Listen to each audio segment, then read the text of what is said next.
আপনাকে এই বৈঠকে আমি কয়েকদিন বলেছি, কয়েকবার হচ্ছে, যে স্বামী হলে 5টা জিনিস লাগে। স্বামী হলে 5টা জিনিস লাগে।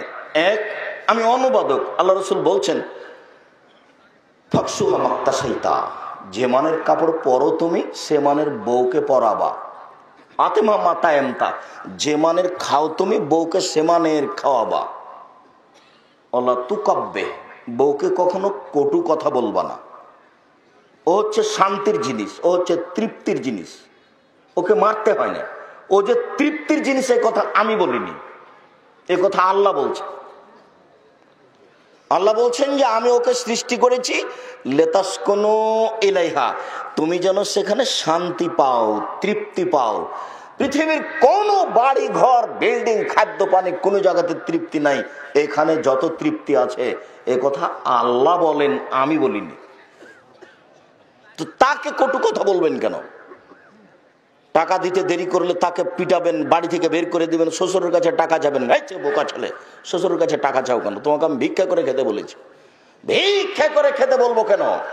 পৃথিবী অনেক বড়, শেষ পর্যন্ত আমি তোমাকে মানুষের বাড়িতে কাজ করে খেতে বলেছি।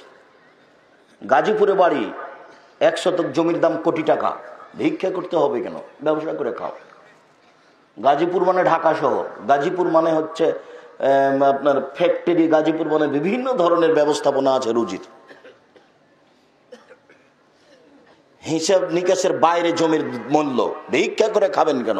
আমি ভিক্ষা করে খেতে বলিনি, আমি বলেছি ব্যবসা করে খাও, না হলে কলা বিক্রি করো, না হলে চকলেট বিক্রি করো, নাহলে মানুষের বাড়িতে কাজ করো, এ কথা আমি বলেছি। এটাও যদি না হয় তাহলে ভিক্ষা করো, এ কথা বলেছি। শ্বশুরের কাছে টাকা নিতে হবে কেন? তার সাথে মোটা কথা বলতে হবে কেন?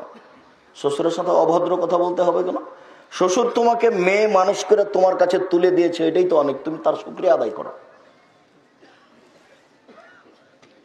সম্মানিত দিনী ভাই বোন, কটু কথা বলতে হবে না। 4, মুখের উপরে মারতে হবে না, অলা তাজির বালা লজে, মুখের উপরে মারো না। 5, অলা তাতরুকা ইল্লা ফিল বাইতে, বউকে নিজের বাড়ি ছাড়া কোথাও যেতে দিতে হবে না। এ কথা আমি বলিনি, আমি অনুবাদক। চাচার বাড়ি, খালার বাড়ি, ফুফুর বাড়ি, নানির বাড়ি, মায়ের বাড়ি, কোথাও যাবে না জরুরি প্রয়োজন ছাড়া। যাচ্ছে কেন? কাপুরুষ আপনি, সেই জন্য যাচ্ছে। আপনি কাপুরুষ, আপনি ঘৃণিত পুরুষ, এই জন্য যাচ্ছে। আমার কষ্ট লাগলেই কি আর ব্যথা লাগলেই কি, আপনি মানলেই কি আর না মানলেই কি। আল্লাহ রসুল বলেছেন তোমার বউকে তুমি বাড়ি থেকে কোথাও যেতে দিও না। তো যাচ্ছে কেন? রোজ দিন রাত দিন যাচ্ছে কেন? বাজারে ঘুরে কেন? বাজার আপনি করবেন। মোটা কাপড় কিনে আনবেন তবুও বলবে আলহামদুলিল্লাহ, চিকন কাপড় কিনে আনবেন তবু বলবে আলহামদুলিল্লাহ। তা আপনি মোটা কাপড় নিয়েছেন, তখন বউ বলছে কি যে নিয়ে আসছে, তো সেটা আপনার কারণেই বলছে।